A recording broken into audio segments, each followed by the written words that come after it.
अस्सलाम वालेकुम वरहमतुल्लाहि वबरकातुहू। जो तेलंगाना के हुकूमत के जानिब से जो एप्लीकेशन फॉर्म लिए जा रहे हैं, प्रजा पालना एप्लीकेशन फॉर्म भरने में लोगों को जो दिक्कत हो रही है, उस दिक्कत को आसान करने के लिए ये वीडियो बनाया गया है। आप गौर से देखिए। पहले जो यहाँ पे दरखास्त संख्या बोल के है, यहाँ एप्लीकेशन नंबर, यहाँ पे कुछ नहीं डालना, ये गवर्नमेंट ऑफिशियल वाले ही यहाँ पे नंबर डाल लेंगे। और उसके बाद यहाँ पे दरखास्तदार इंटी पेरू, यूर नेम, जो एप्लीकेंट है, जो एप्लीकेंट का नेम यहाँ पर डालना है। उसके बाद यहाँ पे अगर फीमेल रहे तो यहाँ पे फीमेल के ऊपर टिक डालना है। इस तरीके से यहाँ पे टिक डालना है। अगर मेल रहे तो मेल के ऊपर टिक डालना है। इतरुल यानी ट्रांसजेंडर है तो यहाँ पे टिक डालना है। एससी, एसटी, बीसी, अगर आप जो बीसी है तो बीसी यहाँ पे डालना है। अगर जब बीसी सर्टिफिकेट नहीं है तो माइनॉरिटी है तो यहाँ पे माइनॉरिटी बोल के डालना है। और यहाँ पे डेट ऑफ बर्थ डालना है जो 4th नंबर के कॉलम में, और 5th नंबर के कॉलम में अपना आधार नंबर डालना है, यूनिक आइडेंटिफिकेशन नंबर। फिर 6th नंबर पे यहाँ पे आपका रेशन कार्ड का नंबर डालना है। फिर 7th कॉलम में आपका मोबाइल नंबर डालना है। 8th कॉलम में आपका ऑक्यूपेशन यानी आप क्या काम करते हैं। आप ऑटो चलाते हैं तो ऑटो ड्राइवर लिखिए, आप और कोई काम करते हैं, बिजनेस करते हैं, स्मॉल बिजनेस बोल के लिखिए, या नहीं तो डेली वेजेस, लेबर का काम कर रहे हैं तो लेबर का काम या डेली वेजेस बोल के लिखिए। अब यहाँ 9th कॉलम में जो टेबल दिया गया है, इस टेबल में जो एप्लीकेंट के नाम के अलावा जो ऊपर दिया गया 1st नंबर में एप्लीकेंट के नाम, उनके फैमिली मेंबर्स के नाम है। अगर रेशन कार्ड में लेडी का नाम है, उनके घरवाली का नाम है, तो यहाँ पे उनका हस्बैंड का नाम देना चाहिए। फिर उनके बेटा, बेटी या माँ, रेशन कार्ड में जितने नाम हैं वो यहाँ पे दे देनी चाहिए। यहाँ पे 1st कॉलम में सीरियल नंबर 1, यहाँ पे फैमिली मेंबर, उनका नाम, फिर वो उनसे रिलेशन क्या है, रिलेशन विथ एप्लीकेंट, वो हस्बैंड है तो यहाँ पे हस्बैंड, अगर उनकी बेटी है तो यहाँ पे डॉटर। यहाँ पे जो है सो ना जेंडर, वो मेल है तो मेल, फीमेल है तो फीमेल। यहाँ पे डेट ऑफ बर्थ डालनी चाहिए। और यहाँ पे 12 डिजिट का जो आधार यूनिक आइडेंटिफिकेशन नंबर है वो यहाँ पे डालनी चाहिए। हर फैमिली मेंबर का अलग अलग आइडेंटिफिकेशन नंबर यहाँ पे डाल देनी चाहिए। फिर नंबर 10th कॉलम में एड्रेस, एड्रेस में पहले हाउस नंबर डाल देना चाहिए। फिर स्ट्रीट नेम, महल्ले का नाम। एग्जाम्पल मैं कुछ हाउस नंबर ऐसे ही डाल दिया। अगर खूबा कॉलोनी है तो खूबा कॉलोनी, शाहीन नगर में रहता खूबा कॉलोनी तो शाहीन नगर, अगर चंद्रायना गुट्टा है तो चंद्रायना गुट्टा। और ग्रामम यानी विलेज यानी म्यूनसिपालिटी, अगर जलपल्ली म्यूनसिपालिटी है तो जलपल्ली, हैदराबाद म्यूनसिपालिटी है तो हैदराबाद म्यूनसिपालिटी यहाँ पे लिख दीजिए। और आपका जो म्यूनसिपालिटी का वार्ड नंबर जो आता है वो यहाँ पे लिख दीजिए। अगर मंडल, आपका मंडल जो सो बंडलागुड़ा आता है तो बंडलागुड़ा, अगर बालापुर आता है तो बालापुर, आपका मंडल का नाम। और डिस्ट्रिक्ट का नाम यहाँ पे लिख दीजिए। अगर ज़िला रंगारेड्डी है तो रंगारेड्डी, अगर ज़िला निज़ामाबाद है तो निज़ामाबाद, आदिलाबाद है तो आदिलाबाद। यहाँ पे मंडल का नाम और यहाँ पे ज़िले का नाम लिख दीजिए। और महालक्ष्मी पथकम, हर महीना 2500 रुपये पाने के लिए औरतों के लिए यहाँ पे टिक डाल दीजिए। और सेकंड में यहाँ पे गैस सिलेंडर 500 रुपये को जो है सो हासिल करने के लिए यहाँ पे टिक डाल दीजिए।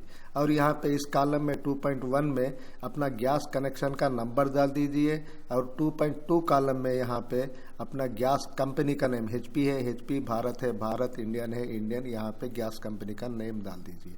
2.3 में हर सालाना कितने सिलेंडर आप इस्तेमाल करते हैं, उन सिलेंडरों की नंबर। अगर आप सालाना 4 सिलेंडर इस्तेमाल कर रहे हैं तो 4 सिलेंडर यहाँ पे डाल दीजिए। अगर 10 सिलेंडर यहाँ पे डाल दीजिए तो क्या हो जाएगा, कल के दिन हुकूमत आपको सिलेंडर गैस आप ज़्यादा इस्तेमाल कर रहे हैं इसकी वजह से नहीं देने की शक्ल भी है। तो कम से कम आप जितने इस्तेमाल कर रहे हैं सालाना में उतने ही यहाँ पे डाल दीजिए। ये जो कॉलम है ये जो किसानों का कॉलम है। यहाँ पे अगर आप जो किसान हैं तो यहाँ पे इस कॉलम को भर दीजिए, वरना इसको खाली ऐसी ही छोड़ दीजिए। ये इंदिरम्मा इंड्लू पथकम बोल के है, ये जो सो घरों का है। अगर आपको घर नहीं है तो उसके लिए यहाँ पे आप घर बनाने के लिए यहाँ पे टिक डाल दीजिए, क्योंकि आपको घर अगर नहीं है तो यहाँ पे टिक डाल दीजिए, क्योंकि आपको घर भी आ सकता है। या नहीं तो आपको घर बनाने के लिए आपके पास जगह है तो 5 लाख रुपए हुकूमत की जानिब से मिलेंगे, वो भी। और ये जो शहीद हुए हैं जो तेलंगाना मूवमेंट में, उनके लिए ये कॉलम्स है, अगर कोई आपके घराने में है तो ये भर दीजिए, वरना इसको ऐसे ही छोड़ दीजिए।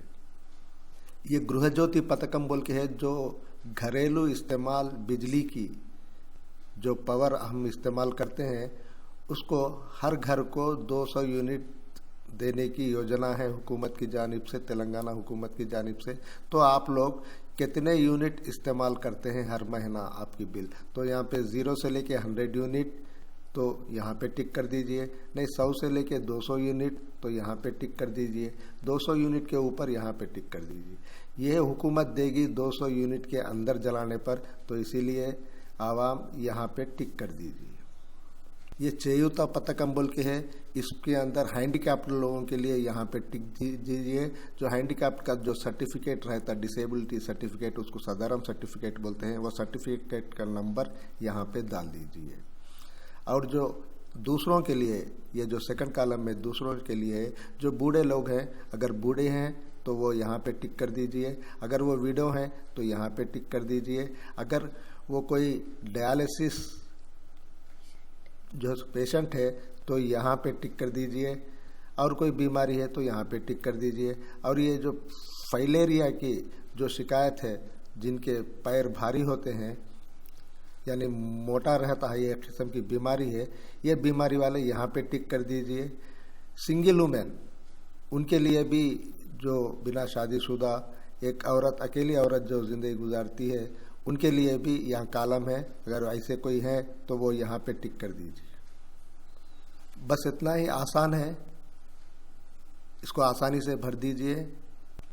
और इसके साथ में अटैचमेंट करने वाले कापीस हैं, एक है आधार कार्ड का ज़ेरॉक्स कापी और एक है वाइट रेशन कार्ड का कापी। अगर आपके पास बिजली की बिल है तो उसको भी जो है सो ना साथ में लेके जाइए, अगर वोटर आईडी कार्ड है उसका भी ज़ेरॉक्स साथ में रखिए, और अगर आप जो है सो हैंडीकैप्ड है उसका भी ज़ेरॉक्स रख लीजिए।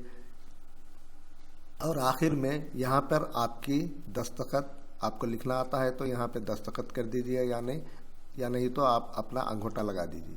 यहाँ पे अपना नाम लिख दीजिए और यहाँ पे जो तारीख के दिन आप एप्लीकेशन डाल रहे हैं वो तारीख यहाँ पे डाल दीजिए।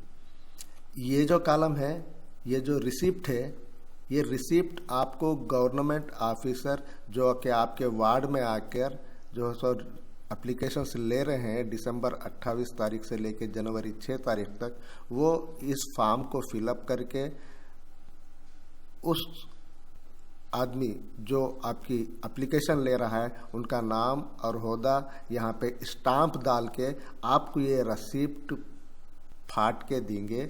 आप इसको एहतियात से रखिए, और यहाँ पर आपका एप्लीकेशन नंबर भी वो गवर्नमेंट ऑफिशियल ही डाल के देंगे। ये पूरा एप्लीकेशन, ये जो रिसिप्ट का एप्लीकेशन है, ये वो गवर्नमेंट ऑफिशियली भर के आपको ये रिसिप्ट देंगे। इसका ख़ास ख्याल रखिए कि कोई गलती ना हो। हम जितना कोशिश करना चाहिए था सही कोशिश करें, और 6 तारीख के बाद भी इस बात का ख्याल रखें कि 6 तारीख के बाद भी एप्लीकेशन फॉर्म लिए जाएंगे। हुकूमत के जानिब से ये ऐलान हुआ, लेकिन हुकूमत का एक जो 28 तारीख से लेकर 6 तारीख तक ले रहे हैं वो अपने अपने वार्डों में, अपने महलों में आकर ले रहे हैं। 6 तारीख के बाद भी आप MRO ऑफिस को जाकर कोई ऐसा मिस हो गए तो वहाँ पे जाकर आप अपना एप्लीकेशन फॉर्म दे सकते हैं, यही एप्लीकेशन फॉर्म। शुक्रिया, जज़ाकल्लाह खैर। और जिनके पास रेशन कार्ड नहीं है वो भी इस एप्लीकेशन फॉर्म को डाल दीजिए, और जिनका रेशन कार्ड नहीं बना हुआ है अब तक, उनके लिए एक नया वीडियो बनाएंगे ज़रूर।